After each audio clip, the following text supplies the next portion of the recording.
स्वागत है आपका पॉड एक्स स्टूडियो में, जहां आपको मिलती हैं डीप इंसाइट्स, करंट अफेयर्स की गहरी समझ और एनालिसिस। सब कुछ एक सिंपल और एंगेजिंग फॉर्मेट में, चाहे पॉलिटिक्स हो, टेक्नोलॉजी, इकोनॉमी या फिर ग्लोबल इवेंट्स। हम लाते हैं आपके लिए सबसे इम्पॉर्टेंट न्यूज़, एक्सपर्ट ओपिनियन और वो हर जानकारी जो आपको चाहिए, जो आपकी नॉलेज को अपग्रेड करेगी और आपको रखेगी हमेशा एक कदम आगे। सब्सक्राइब करिए Pod X Studio, bell icon दबाइए और बनिए इस नॉलेज जर्नी का हिस्सा। चलिए चलते हैं आगे। आज का टॉपिक है इंडिया का सुसाइड रेट 30% कम हुआ। क्या हुआ और कब? दोस्तों, ये सुनकर दिल को बहुत सुकून मिलता है कि इंडिया में सुसाइड का रेट 30% कम हो गया है। एक स्टडी जो द लांसेट पब्लिक हेल्थ में छपी बताती है कि 1990 में ये रेट 18.9 प्रति लाख था। 1 लाख था जो 2021 में 13 प्रति 1 लाख पर आ गया, यानी बहुत बड़ा बदलाव। लड़के और लड़कियों में अंतर। खास बात यह है कि लड़कियों में ये रेट और भी ज्यादा कम हुआ। 1990 में लड़कियों का रेट 16.8 था, जो 1921 में 10.3 हो गया।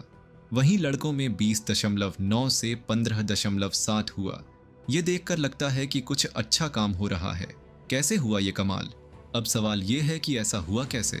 शायद मानसिक हेल्थ को लेकर बनी नई पॉलिसीज और हेल्पलाइंस की वजह से, जैसे कि मेंटल हेल्थ केयर एक्ट 2017, जिसने सुसाइड को क्राइम की लिस्ट से हटा दिया।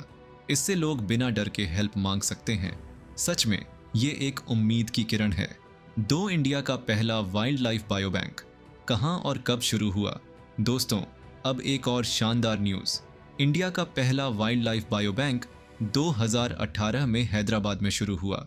इसका नाम है national wild life genetic resource bank और ये centre for cellular and molecular biology CMMB के अंदर है। क्या करता है ये बायो बैंक? ये बायो बैंक जंगल के जानवरों की जेनेटिक चीज़ें जैसे सेल्स, गैमेट्स और एम्ब्रियोस को फ्रीज करके रखता है। मतलब अगर कोई जानवर की प्रजाति खत्म होने की कगार पर है तो उसे बचाने में हेल्प मिल सकती है। इसे क्रायो प्रिजर्वेशन कहते हैं, जो बहुत कूल टेक्नोलॉजी है। क्यों है ये खास? ये हमारे जंगलों और जानवरों को बचाने का एक बड़ा स्टेप है। सोचो, अगर हमारी आने वाली पीढ़ियां बाघ या चीता देखना चाहें तो ये बायो बैंक उनकी उम्मीद बन सकता है। नेचर को बचाना हमारी जिम्मेदारी है और ये उसमें एक मील का पत्थर है। PDM, मोदी मॉरिशस के नेशनल डे में क्या प्लान है? दोस्तों, अब बात करते हैं हमारे PDM नरेंद्र मोदी की। वो 12 मार्च 2025 को मॉरिशस के नेशनल डे सेलिब्रेशन में चीफ गेस्ट बनने जा रहे हैं। ये सुनकर गर्व महसूस होता है। नेशनल डे का मतलब? मॉरिशस का नेशनल डे 12 मार्च को मनाया जाता है क्योंकि 1968 में इसी दिन उन्हें ब्रिटेन से आज़ादी मिली थी। ये उनके लिए बहुत स्पेशल दिन है और हमारे प्रधानमंत्री का वहाँ जाना इसे और खास बनाएगा। 12 मार्च को मॉरिशस का नेशनल डे मनाया जाता है। इंडिया और मॉरिशस का रिश्ता।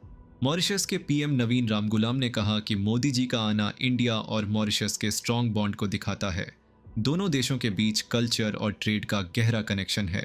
ये दोस्ती की एक मिसाल है। चौथा, पहला डिसेबल्ड एस्ट्रोनॉट ISS मिशन के लिए। कौन है ये हीरो? दोस्तों, अब एक इंस्पायरिंग स्टोरी।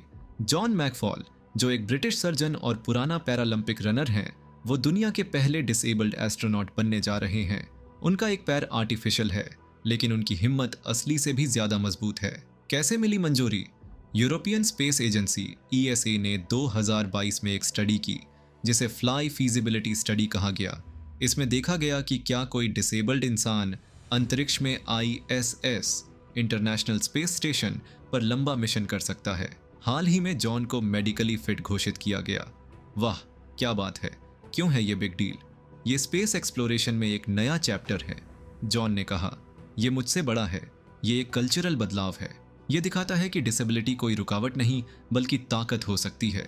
हर इंसान के सपने पूरे हो सकते हैं। तो बस आज के लिए इतना ही। उम्मीद है आपको यह वीडियो इन्फॉर्मेटिव लगी। अगर आपको हमारा कंटेंट पसंद आया तो लाइक कीजिए, कमेंट करके बताइए कि आपको क्या सबसे ज़्यादा इंटरेस्टिंग लगा और सब्सक्राइब करना ना भूलें पॉड एक्स स्टूडियो को, ताकि आपको हर नया अपडेट सबसे पहले मिले। मिलते हैं अगली वीडियो में एक और नए और इंटरेस्टिंग टॉपिक के साथ। Stay informed and stay tuned. See you in the next video.